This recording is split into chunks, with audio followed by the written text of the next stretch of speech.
अस्सलाम वालेकुम। मैं सेल्फ डॉक्टर आमना जमाल और आज एक न्यू वीडियो के साथ आपके सामने हूँ। आप सब लोग कैसे हैं? आई होप आप सब लोग ठीक होंगे, सेहतमंद होंगे।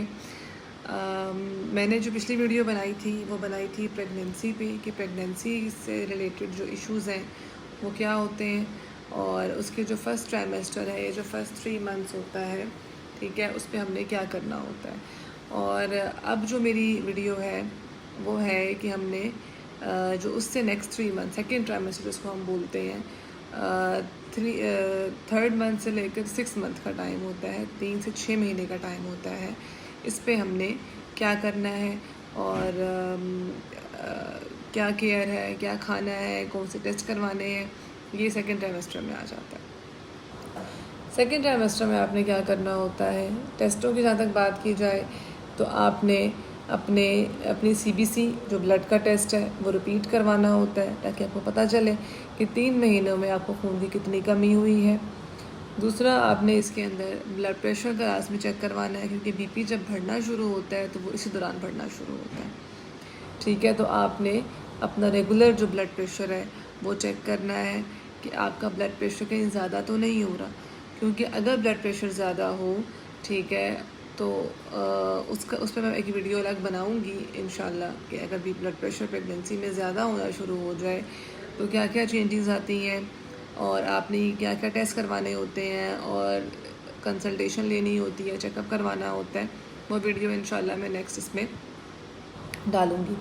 तो अभी जो वीडियो है वो यही है कि आपने सीबीसी रिपीट करवा ली, आपने ब्लड प्रेशर रेगुलर चेक करवाया, अपना शुगर लाजमी चेक करवानी है, लाजमी शुगर चेक करवानी है, ठीक है, और वो ब्लड के थ्रू चेक करवानी है।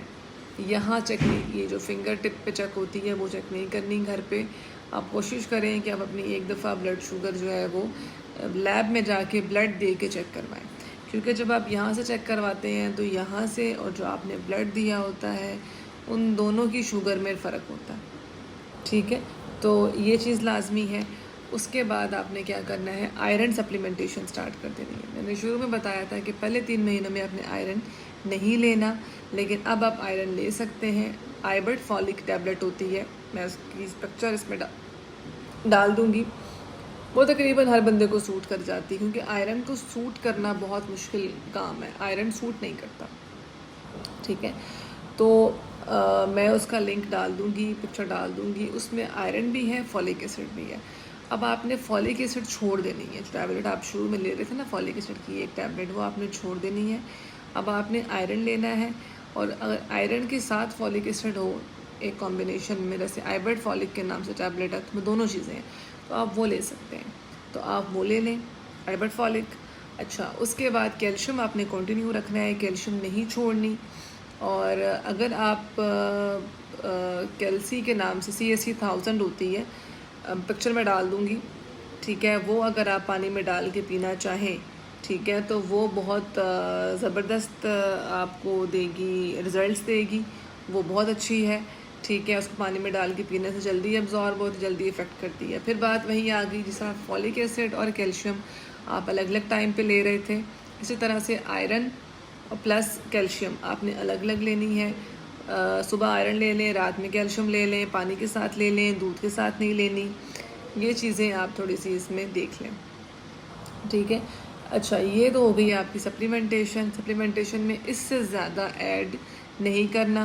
बात फिर वही करूँगी कि जो पैनाडोल है, पेन किलर, सिर्फ पैनाडोल, पूरी प्रेगनेंसी में आप पैनाडोल के अलावा कोई पेन किलर नहीं ले सकते, ठीक है। अगर आपको खांसी स्टार्ट हो जाती है, क्योंकि ये कफ़ नॉर्मल होती है प्रेगनेंसी में, अगर आपको कफ़ स्टार्ट हो जाती है तो आप स्टेप्सिल्स यूज़ कर सकते हैं, विच इज़ बेस्ट, जो कि आपकी जो ड्राइनेस है थ्रोट की वो कम कर देंगे, लेकिन बेबी पे इफ़ेक्ट नहीं करेगा, ठीक है। तो ये चीज़ ज़्यादा होती है, तो ये 3 महीने आपके लिए इस तरह ज़रूरी हैं। इसके अलावा अब हम आते हैं अल्ट्रासाउंड पे कि जी आपने कौन सा अल्ट्रासाउंड करवाना है। अनॉमली स्कैन हम बोलते हैं उसको, अनॉमली स्कैन करवाना है। अनॉमली स्कैन में क्या होता है, सर से पाँव तक बच्चे के सारे मसले उसमें नज़र आ जाते हैं। अगर खुदा न खास्ता बच्चे के सर में पानी है, ठीक है, या बच्चे के दिमाग का कोई भी मसला है, तो वो उस अनॉमली स्कैन में आ जाएगा। दिल बड़ा है, छोटा है, ठीक है, कोई गुर्दों का मसला है, गुर्दा एक कम है एक ज़्यादा है, या गुर्दों का कोई बीमारी है, गुर्दों की कोई जिगर का मसला है, ठीक है, कोई भी इशू है, वो हर चीज़ इसमें खुल के सामने आ जाएगी, ठीक है। वो आपने लाजमी करवाना है। वो 6 मंथ पे होता है।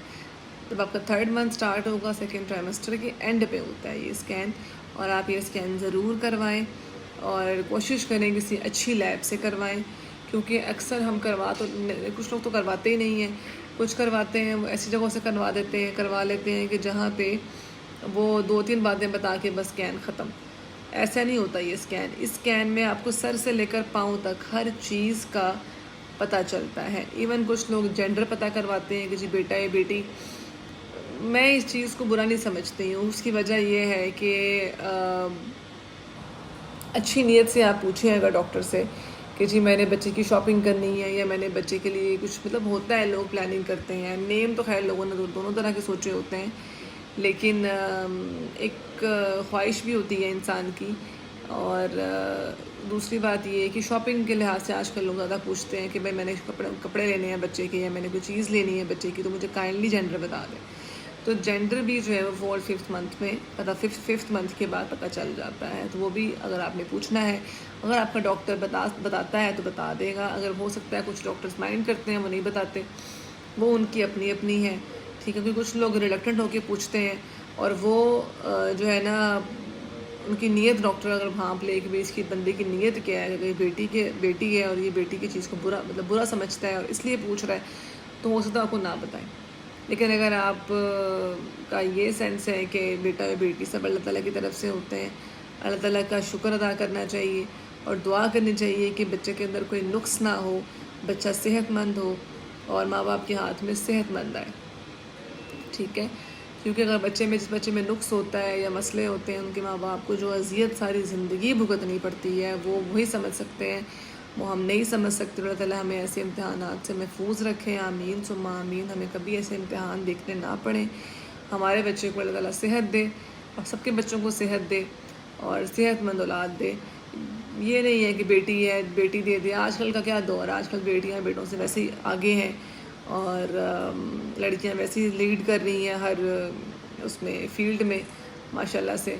तो इसलिए जो है ना, मेरे ख्याल में बेटों की दुआ लोग करते हैं, लेकिन मेरी नज़र में बेटियों की दुआ करनी चाहिए, क्योंकि बेटियां रहमत होती हैं। अल्लाह ताला ने ख़ुद लड़कियों को एक फजीलत वाले मुकाम पर रखा है, उन्हें रहमत का है। अच्छा, ये बातें बढ़ जाएंगी यहाँ से। बहरहाल कहने का मकसद ये है कि आप अनॉमली स्कैन करवाएं मंथ के एंड पे, और इसके अलावा मैंने जो चीज़ें बतानी थी आपको बता दी है। डाइट में आप सब कुछ खा सकते हैं। अब ये वो टाइम है कि आपका नौजिया, वॉमिटिंग, उल्टियाँ ठीक हो जाएंगी। वो टैबलेट जो मैंने बताई थी कि आप 2 टैबलेट बेड टाइम में लें, वो छोड़ दें, और जूसेस पिए, मिल्क लें, शेक्स लें, सब कुछ लें, ठीक है। और अपनी सेहत का ख्याल रखें। और हाँ, एक और बहुत इम्पॉर्टेंट बात अब शुरू होती है 4th-5th मंथ में, जो है वो बच्चे की मूवमेंट स्टार्ट हो जाती है, बच्चा हरकत करना शुरू हो जाता है और माँ को वो हरकत फ़ील होती है, लाइक अ वाइब्रेशन, ठीक है। वो हरकत फ़ील होती है और वो हरकत बहुत प्यारी, बहुत खूबसूरत होती है। मैं ख़ुद एक माँ हूँ और मैं इस चीज़ को बता सकती हूँ कि वो जो फीलिंग होती है उससे बेस्ट फीलिंग कोई नहीं होती, और वो माँ को फ़ील होती है। और अब आपने बच्चे की हरकत का ख्याल रखना होता है। अच्छा, तो अब आपने बच्चे की हरकत का ख्याल रखना है कि बच्चे की जो हरकत है वो ठीक हो।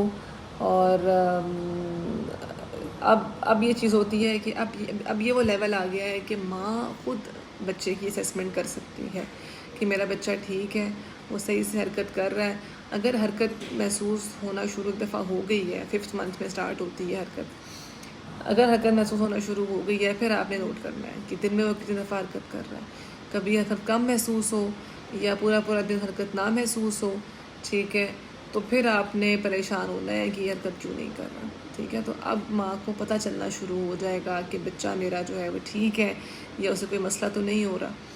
तो ये चीज़ इसमें ज़रूरी है कि बच्चे की हरकत आप ख़ुद ऑब्ज़र्व कर सकती हैं। तो आई होप मेरी ये वीडियो आपको अच्छी लगी होगी। मैं इंशाल्लाह नेक्स्ट वीडियो में आऊँगी और उसमें मैं लास्ट 3 मंथ्स का आपको बताऊँगी कि उसमें आपने क्या करना है, टेस्ट कौन सा करवाना है, नॉर्मल डिलीवरी क्या के लिए क्या करना है, और अगर सिजेरियन सेक्शन करवाना है, ऑपरेशन करवाना है तो उसके लिए क्या करना है। तो ये सारी चीज़ें मैं आपको अगली वीडियो में बताऊंगी। तब तक के लिए आप दुआओं में याद रखें, कमेंट ज़रूर करें। अगर आप कमेंट्स करेंगे, आप पूछेंगे तो फिर मैं आपको आपकी जो क्वेरीज़ हैं वो बताऊँगी। और तब तक के लिए अल्लाह हाफ़िज़, दुआओं में याद रखें। अल्लाह हाफ़िज़।